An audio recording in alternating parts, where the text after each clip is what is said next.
ঘূর্ণিঝড় রিমাল উত্তর দিকে অগ্রসর হয়ে দুর্বল ঘূর্ণিঝড়ে পরিণত হতে পারে বলে জানাচ্ছে আবহাওয়া অধিদপ্তর। তবে উপকূলীয় এলাকা ও পায়রা সমুদ্র বন্দর এলাকায় আজও 10 নম্বর মহাবিপদ সংকেত জারি রয়েছে। 50,000 মানুষ আশ্রয় নিয়েছেন কেন্দ্রে। বৃষ্টি ও তীব্র বাতাস, দমকা এবং ঝোড়ো হাওয়া বয়ে যাচ্ছে। রিমালের তাণ্ডবে লন্ডভন্ড হয়ে গেছে কলাপাড়া, খেপুপাড়া, রাঙামালী, বরগুনা, পাথরঘাটা, মনপুরা, বোরহানউদ্দিন, দৌলত খান সহ বেশ কয়েকটি উপজেলা। জলোচ্ছ্বাসে পানিতে ডুবে একজনের মৃত্যু হয়েছে।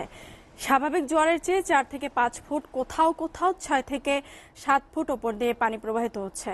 পটুয়াখালীর কলাপাড়া উপজেলার 9টি গ্রামের বিধ্বস্ত বেড়িবাঁধ দিয়ে জোয়ারের পানি ঢুকে তলিয়ে গেছে 24টি গ্রামের ঘরবাড়ি। রাঙামালী উপজেলা বিধ্বস্ত হয়ে পড়েছে। জরাজীর্ণ বাঁধ ভেঙে অন্তত অর্ধশত গ্রাম প্লাবিত হয়ে হাজার হাজার মানুষ পানিবন্দী রয়েছে। রাত থেকে জেলায় 15 লাখ মানুষ বিদ্যুৎ বিচ্ছিন্ন হয়ে পড়েছে।